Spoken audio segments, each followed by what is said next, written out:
Welcome back to the Make Time for Success podcast. This is episode number 95. If you've ever wondered what can explain the different states of your performance, all the way from feeling stuck or paralyzed through to where you're feeling creatively and energetically in flow or on fire, the answers are all inside this episode with my special guest, Taylor Jacobson. Throughout this interview, Taylor and I mentioned that we feel like we're touching on 8,000 different things. And I felt that content-wise, there's about 10 episodes worth of material in this one episode. Taylor shares with us not only his own story of healing from severe anxiety, but also the origin story of his being able to create and found the global virtual co-working community known as FocusMate. Taylor also gives us a masterclass on the relationship between productivity and the nervous system. So you're going to walk away from this episode with a deeper understanding of why you react to stress the way that you do. And you're going to have lots of different options for bringing that stress down to more manageable levels if you so need. Taylor has been 100% committed to the development of FocusMate, and his efforts and passion for this mission have paid off as thousands of people in 193 countries sit side by side via video to keep each other company, cheer each other on, hold one another accountable, and to do their best work. I am very, very grateful that I had this conversation with Taylor, and I'm extremely excited to share it with you now.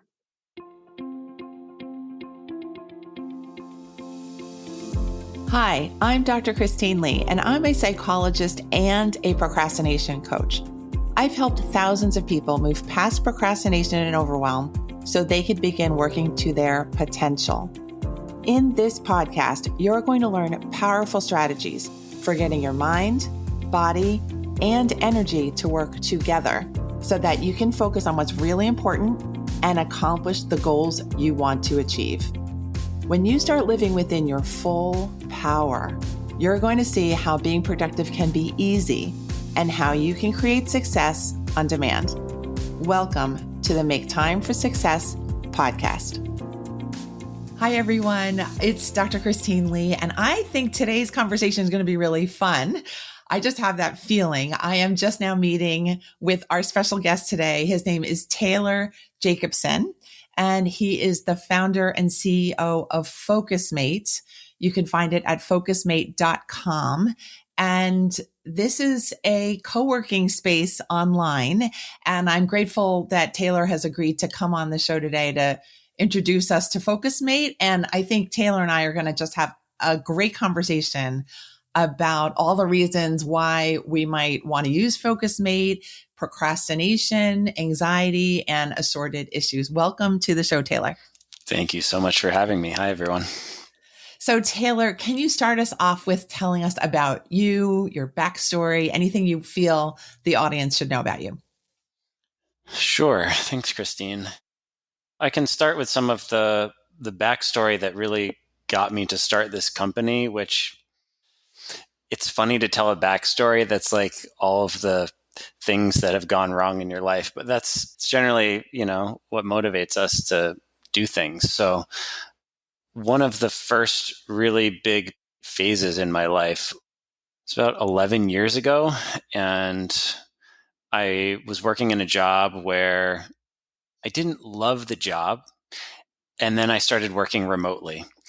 And that combination was enough to cast me into this place of severe procrastination to the point where I was invited to take a different role in the company. Basically, it was kind of like a nice way of not quite being fired. And I decided to leave, and I decided to start my own thing. But really, that was all just this cover story for feeling completely spun out in my life and feeling like a total failure. And it was really the first time that I really conspicuously failed after, whatever excuses I'd been able to tell myself up until that point at times when I'd felt I'd let myself down. for whatever reason, this time, I just couldn't hide from the fact that like I wasn't wanted at this place. And it was because I couldn't get my job done. And so it took me a while to start to appreciate some of the changes that had precipitated that outcome for me. But looking back at it, it was very clear that going from an environment in an office where there was a lot of camaraderie, there was people that could walk by my desk at any point in time and see if I was working on something. I could grab lunch with somebody and blow off steam if I needed to just like vent about my boss or something. And when I'd switched to working from home, in my mind, I was like, oh, this is great. Like I can just sit on the couch. I can work out when I want. I can whatever. And in practice, it was not great at all. I felt really just kind of this heaviness. It's almost hard to describe. Since then, I've come to understand these things like transformationally better. But that experience was so painful that I just started reading everything I could about not just productivity, but like personal growth, because I was so ashamed. I became depressed. I was like hiding from people, so it was a really mental health issue for me.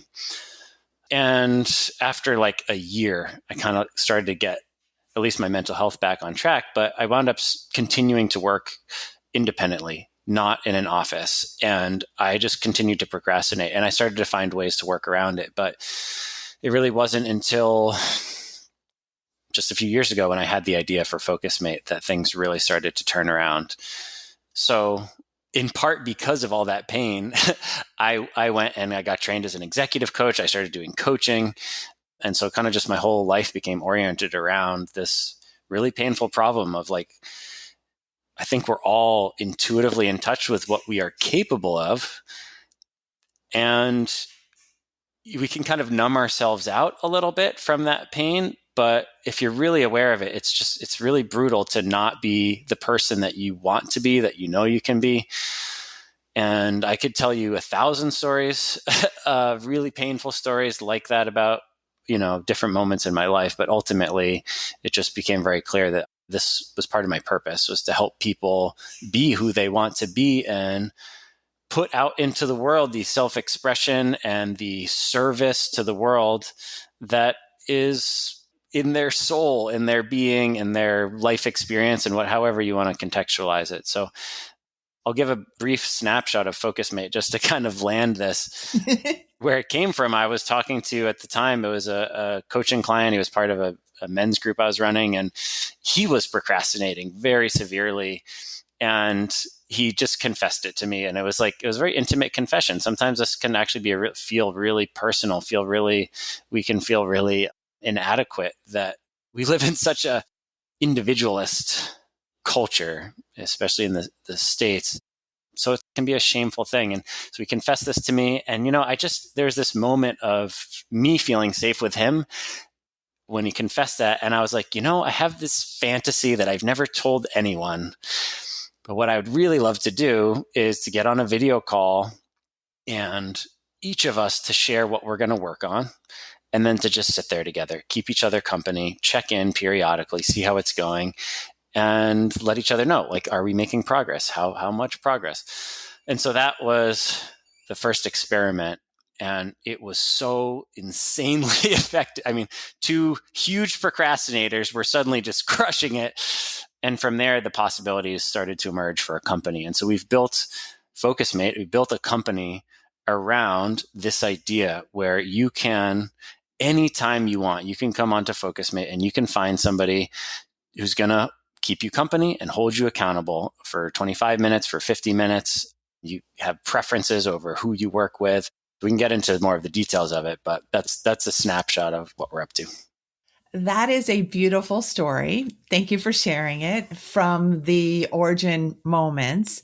And I agree with you. It's from our pain that we can find our purpose and really know ourselves sometimes. So I'm grateful that you came out of that period with all this information about yourself and all of this new possibility for yourself, and that you've pushed it forward because you realize that this is such an important path for people to navigate and succeed on, that being able to not have that brutal feeling inside of you that you're not working to your potential is a wonderful gift to be able to help people with. Thank you, Christine. You're welcome. And I think you have a beautiful gift on top of creating this website for people, an opportunity for people of describing the internal experience of someone who is struggling with that gap, with knowing that they have more to do, more to give, more to be, and not knowing how to access that energy or those behaviors. So thank you for opening up a whole part of the universe. Oh, thanks so much. I really appreciate that. Okay. So the hiding and shame, you mentioned that part, and we don't necessarily have to talk about your personal experience, but what you could say to our listeners about if they happen to be in that mode right now, where they're feeling so embarrassed, they're feeling so stuck, they have almost given up on thinking about options. What would you say in empathy with them, but also what can they do? What can they feel? How can they shift things?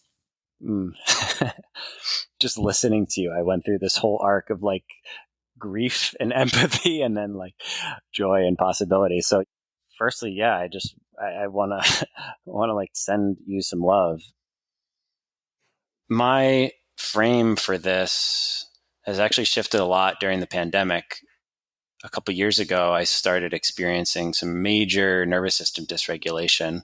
That's a whole other story. We can get into any amount, but shame, depression, these things are expressions of a nervous system state that is generally known as freeze. And it's a self-protection mechanism. Freeze is an adaptive mechanism that is a place we go into when we can't handle, what we're experiencing. And two things. One, human beings are really the only animal that has the ability to kind of like store up nervous energy. Other animals just release it. And they can get traumatized, but we're just easily traumatized. And so that's something that we really have to be gentle with ourselves about and appreciate that our bodies come out of that kind of as they're able, as they're ready. And we need to do a lot to help them with that. So taking a step back, we can sort of simplify the nervous system as having like three states. One is where we feel safe. And when we feel safe, we can focus. It doesn't matter if you have ADHD. It doesn't matter whatever. If you feel safe, you can focus. Your blood flow is optimized to the brain, to the throat, to the facial muscles. So it's great for problem solving, for collaboration, and for getting work done. If you drop down one state below that, now you're in flight or freeze. And this, may be super obvious to some people. When you're in fight or flight, your blood flow is now optimized to your limbs, to your spinal column. And so you may have a lot of energy, but it's more like agitation and it's really hard to focus. And two, the big point here is that the way that our bodies are designed is sort of like to spend most of our time relaxing and then to have really major exertion to like hunt an animal or to possibly like run away from a lion or something.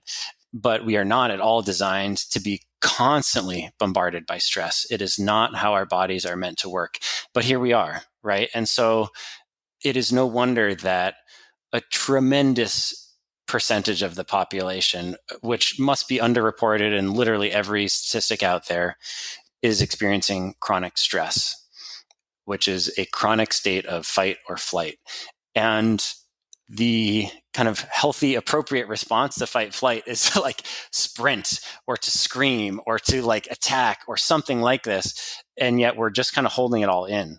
We have a very repressed relationship to that fight flight energy as well. And so what happens is we store it all up in our bodies. And if you don't express fight flight energy, what happens is you drop down into freeze. It's basically your mind is telling your body it's not safe to do the thing that my body is wanting to do. And when it's not safe to fight or flee, that is when the freeze response kicks in. And so depression, anxiety, ADHD, in a very simple sense, these are all chronic conditions that reflect us being kind of stuck in that freeze state.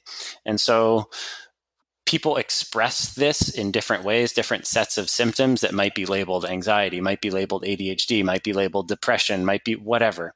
But we're kind of all just experiencing different flavors of the same phenomenon, which is way too much chronic stress that we're not able to, we don't have the skills to, we don't have the safety to release it and get back into that safe state. So all that's by way of saying you're so not alone, and it's so actually physiologically appropriate, like how your body is responding to these stimuli. And so our job individually and collectively is to figure out how do we get ourselves out of that freeze state and doing the things that help release that energy and create safety so that we can focus. Thank you for that information and education about the nervous system and the different phases of it that we can move through, especially under stress. My mind goes to procrastination, and that part of procrastination that makes no sense to us when we're doing it, that we know we're not necessarily feeling frozen in a freeze state, but that we are feeling stuck. And there's something blocking us from taking the logical step, which might be, let me check out FocusMate. Let me call my friend. Let me take a walk around the block, where we're kind of just not communicating and believing ourselves well. We're not speaking to ourselves kindly, maybe. What is your take on that piece, the illogical piece? Yeah, I mean, we're like overwhelmed, we're discombobulated. Those are completely expressions of, you might be bouncing between freeze and fight flight. And so that like agitated energy, that's like, I want to do something. I might be like going to get a snack. Or that's like a big one for me. It's not that I'm just frozen in bed or something, right? The body does have this natural impulse to get into the fight flight state, because that's how we get, like, you can't skip from freeze straight to safe. You have to go through fight flight. And so, yeah, for me, that's what procrastination is. You're in fight flight, but the blood flow is not in your brain. You're not being logical. You don't feel safe. You don't feel calm. You are just like a chicken with its head cut off. That's literally what we're going through. And then also, if you're in that freeze state, even at all, you're kind of bouncing between, again, freeze and fight flight. You're experiencing shame, you're experiencing overwhelm. And like you said, the negative self-talk. I interpret them as like tribal responses of like, I'm going to be rejected by the tribe for this kind of behavior. I'm like no longer functioning in a positive way. So I just think we have to be as gentle as we possibly can with ourselves and just realize that like that's just the mind responding to the nervous system, and it's not true. Yes. Thank you so much. I love the tribal piece, because I feel like that is deeply encoded in our systems, right? Biologically, and how we're set up. We're set up to really care about being included in the group. And when we feel like we're at risk of being expelled, that's when we go into these heightened states of fear, and we might do things that really are not going to be advantageous to us because we're feeling terrified at some level. I am wondering now, I have all these different questions at the same time, so forgive me.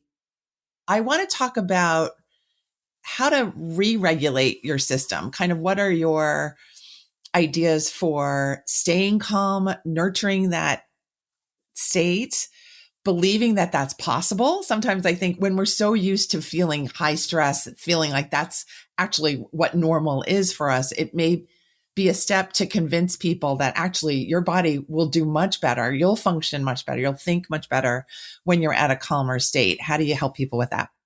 Oh my goodness. Yeah. I mean, just count me among the millions of people who have experienced so much chronic anxiety that you don't even realize that that's not how you're designed to be. So we can start with even like, why does FocusMate work? Because I think it shocks people. They're like, wait, this works way better than I expected it to. And it's because of exactly what you said, because it's not just that we're tribal animals, we're also mammals.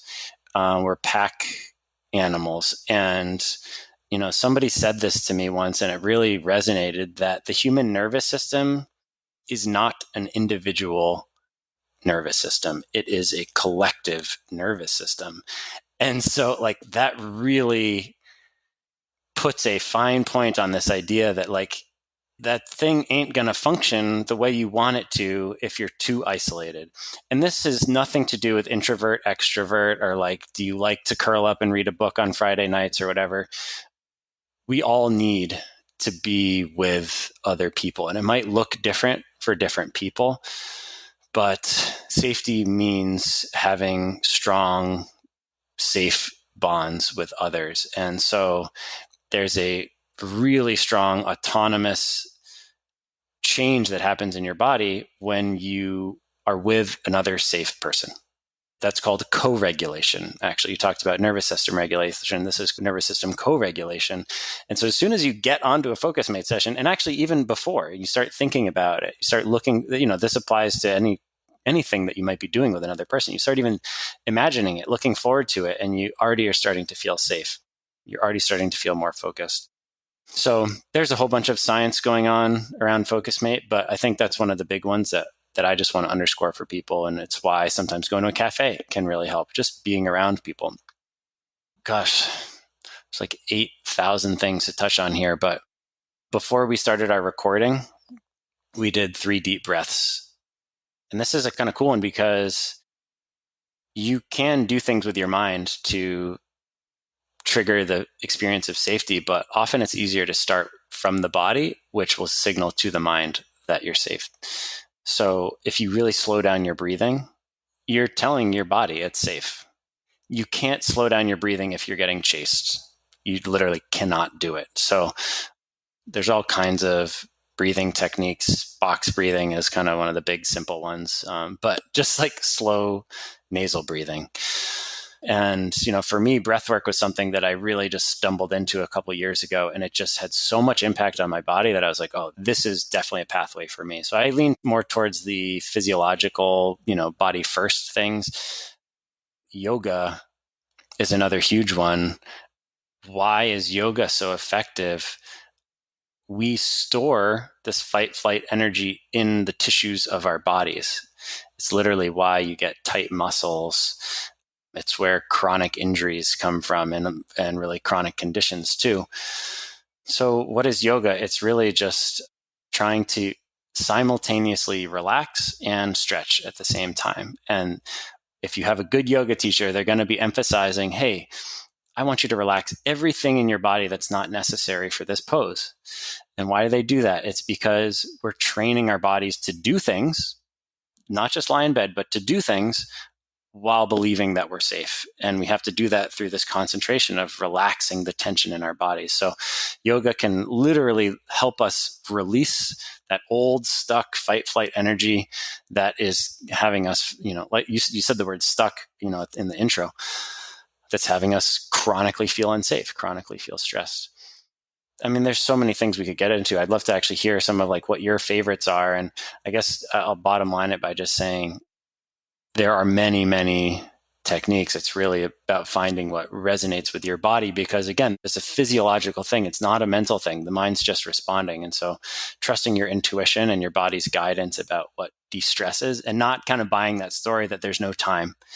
Like you have to start telling yourself a different story that if I can reduce my stress, if I can release this stuck energy, I'm going to be so much more effective. I'm going to be so much more clear-headed. I'm going to make better choices. I'm going to work faster, all these things. So that's been really impactful for me.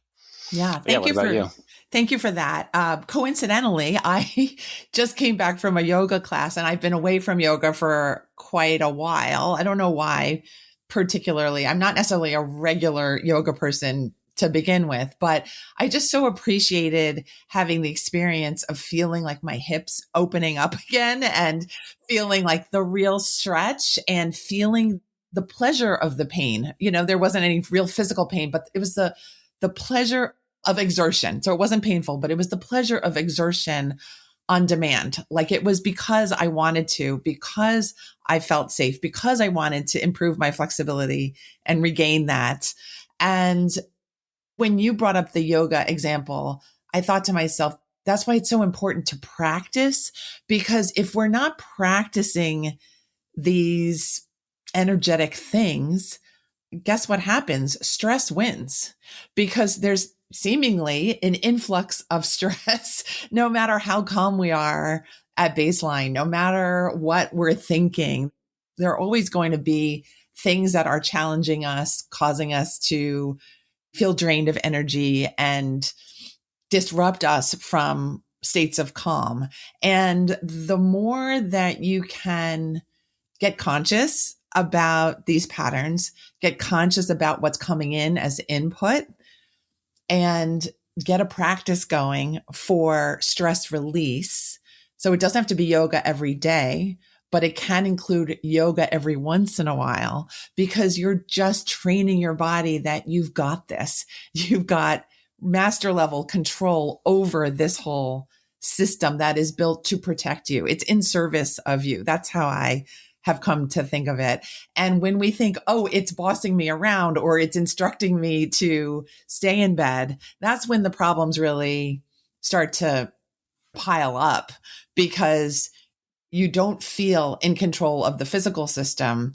And then that causes other problems, right? Like chronic pain conditions or hiding out, which will cause other problems eventually, all these things. And we're a complete system of energy, of our cells, of our thoughts, and of our potential. It's a massive system. It's not just contained in our physical body. And I love how you speak so eloquently about the co-regulation. I mean, that's fascinating. And we all live it, but we're not necessarily thinking about these things in this way. We're thinking we're on our own. It's just us. We suck, like whatever your current thought is, know that you're not alone. I think that might be the biggest message that Taylor is bringing to us today, is that whatever you are suffering with, there's a way to connect with something that can release that stress. And let's help you find that. Yeah, that's so beautifully put. And you touched on one of the challenges of like feeling that stuck feeling, and like maybe you are lying in bed. And I think part of that is that we do have such a repressed relationship to the kind of like aggressive release that can often help to catalyze us out of that. And I have one friend who has ADHD, pretty severe, and his thing is playing pickup basketball. And it's like this guy transforms into this like monster, where he's just going so hard, and he'll be trash talking, and not in a malicious way, but it's a safe. This is even what play is in the nervous system lexicon. Play is a mixed state of safety and fight flight. And so it's conditioning our nervous system that it's okay, that we can come out of fight flight and back into safety quicker and quicker. So like, just want to give that frame for people of like, maybe the thing that you need is something that's more aggressive or more, I was doing primal screaming for a long time to really support my nervous system to get back into a more functional state. So yeah, just knowing we have these judgments that kind of keep us from actually listening, tuning in to what our bodies are asking for. Mm-hmm. Yes. And I can't help but ask this question. I think I was debating whether or not to, but the fact that you're a man and your thoughts about what men struggle with in terms of finding the way out, finding the stress release, finding the permission to express themselves, find help, find space, do the primal screaming, whatever they need. Do you feel like there's some sort of imbalance where men suffer on, I don't know what the language is for this, but where men are burdened with a responsibility to not go in that direction, to not go in the direction of self-healing?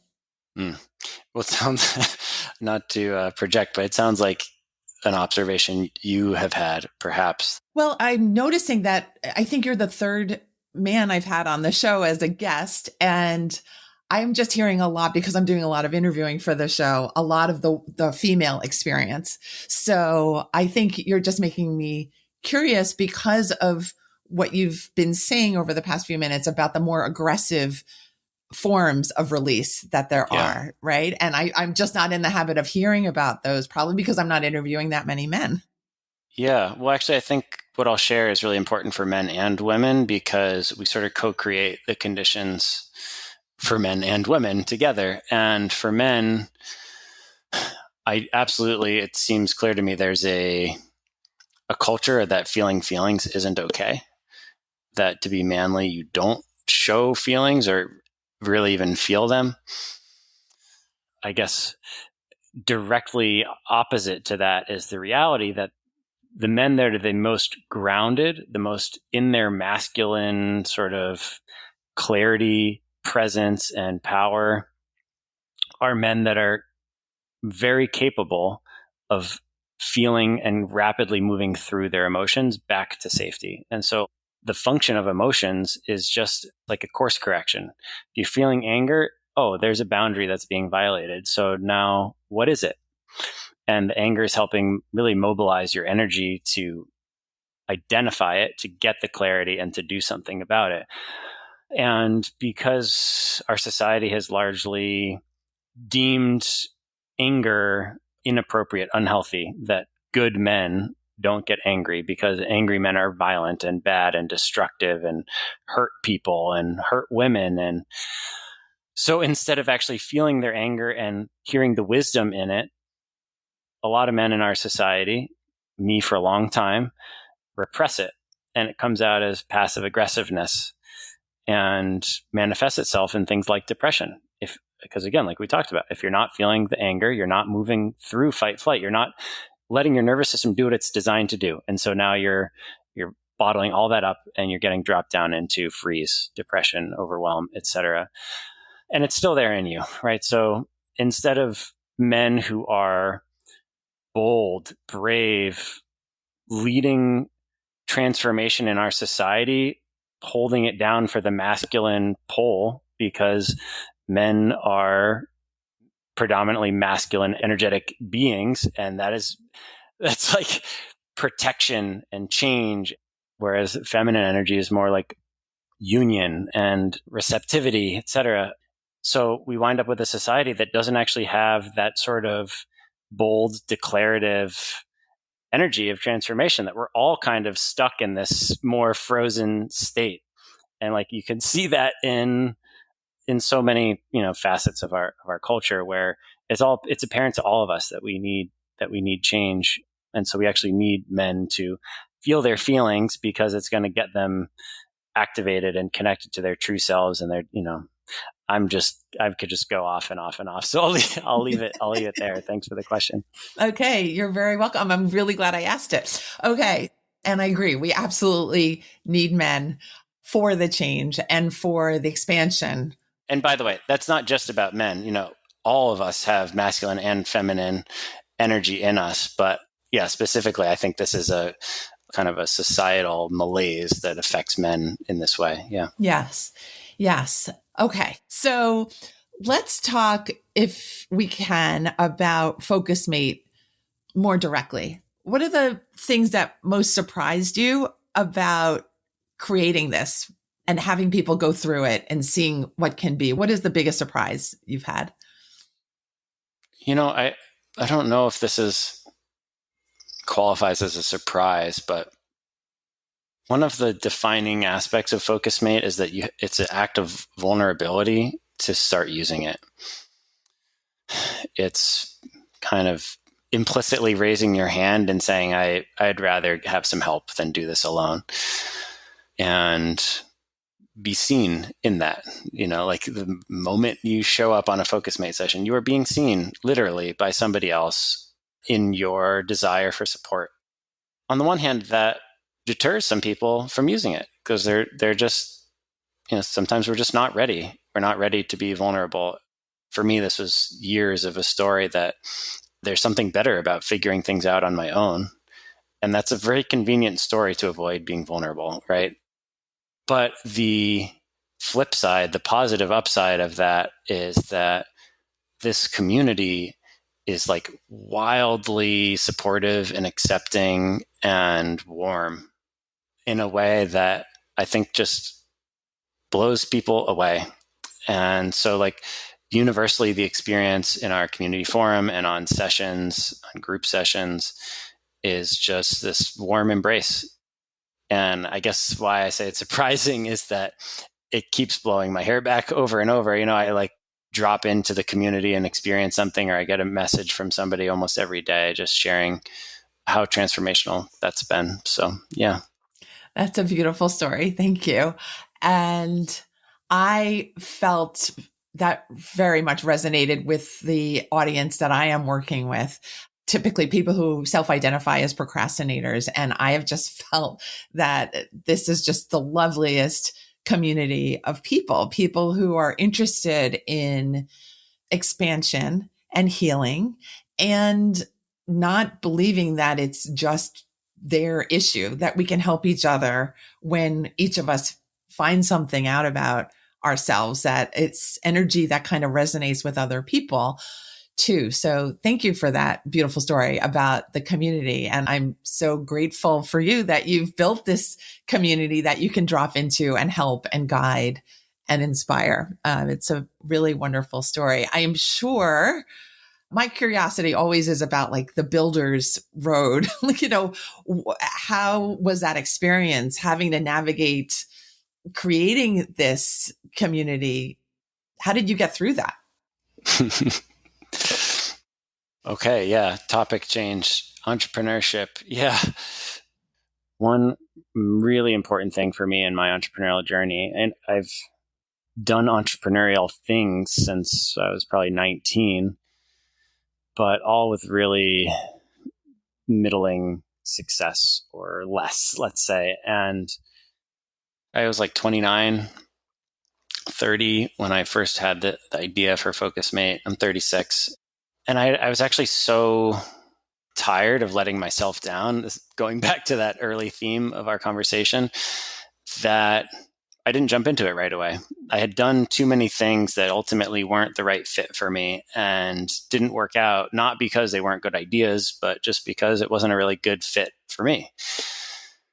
And so when I first had the idea for FocusMate, I just sat on it for a while. And in that time, I had so many ideas and I just couldn't really help myself, but from like starting to work on it. But in my mind, I hadn't decided to. I was still working as a coach. And I don't know, 6 or 8 months. And there's just this moment I was talking to a friend and he said, I think you'll regret it if you don't do this. Could be wrong, but that's what my sense is of you, he'd said. And it just hit me so hard that he was right. And like literally that moment, something just clicked. And I was like, yeah, I need to do this. And from that moment, I've been in this mode of 100% commitment. I don't think I've ever experienced 100% commitment really in anything up until that moment. And what's profound about that is it totally changes the context for any challenge that you encounter from, oh gosh, like this is really hard. Does this mean this is a bad idea? Does this mean this isn't a good fit for me? Does this mean like all these disempowering stories that might lead you to quit or might just drain a lot of your mental and physical energy? For me, getting to that 100% commitment, now it just becomes, okay, here's the next problem to solve. How are we going to solve it? And all your energy is just going to solving the problem, which no big surprise is like way more effective at actually solving problems than like spending 60% of your energy wondering if you should quit. So, this is kind of a meta lesson in entrepreneurship for me, but it's one of the biggest ones. And I've really discovered that in order for my life to work, I have to do things that feel completely aligned for me. And sometimes we learn by doing, and then we start getting feedback. Some might say from the universe, from our bodies, whatever it is, that is just not quite the right fit. You know this. There's a 1,001 challenges that you experience as an entrepreneur. So going into any one of those specifics isn't to me as important as the context of like absolute commitment and absolute alignment also with whether you call it your purpose or your soul or just what lights you up, what energizes you. That's been the biggest thing. And just no matter what I'm experiencing, I'm always connected to that big possibility. I don't say big as in like bigger is better, but just like a future state, a future vision, something that I just feel drawn into and called towards. because it resonates so much with every part of me, it just gives me a lot of energy and sense of possibility and like I can do it. Yeah. Yeah. And I'm thinking about everything you've said prior to describing that. It's that you've been on a journey of restoring your calm. And then once you're calm, you can then go in 100% commitment because you've got all of that worked through, or you're in you're in a practice of having that tended to so that you can really dream even bigger. You're right. It's not necessarily the size, but it's that it is what is in your vision. It's part of your life's path, which is amazing. So thank you, Taylor. You have been an amazing speaker and guest and creator and inspiration to me in this conversation. And I'm sure to many of the people who are listening to this episode. Thank you for sharing so vulnerably and so bravely in this episode. This has been amazing. Thank you so much, Christine. It's really been great. It's been a pleasure. Okay, great. Is there something I might have been leaving out about how people can get into FocusMate and use this wonderful platform that you've created? No. Folks that are listening, we'd love to have you join our community. It's really easy. It's free to join. It's focusmate.com. That's focusmate.com. We have a thriving Facebook community too, if you want to be a wallflower and join that and, ask some questions, see what other people's experiences have been. But yeah, we would love to welcome you. Okay, terrific. In case somebody wants to direct message you, is there a way that they can do that so that they can reflect on this episode if they feel the desire? Yeah, the best way to reach me is you can just email hi@focusmate.com and that will get to me. That's the best way to get to me. Thanks. Okay, great. Thank you so much again for your bravery and your vulnerability altogether. Thank you so much, my dear listeners, for being here for another week of the Make Time for Success podcast. I really appreciate your attention and your time. I will see you next Thursday. Bye. Thank you for listening to this episode of the Make Time for Success podcast. If you enjoyed what you've heard, you can subscribe to make sure you get notified of upcoming episodes.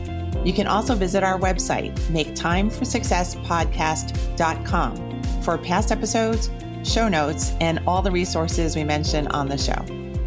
Feel free to connect with me over on Instagram too. You can find me there under the name Procrastination Coach. Send me a DM and let me know what your thoughts are about the episodes you've been listening to. And let me know any topics that you might like me to talk about on the show. I'd love to hear all about how you're making time for success. Talk to you soon.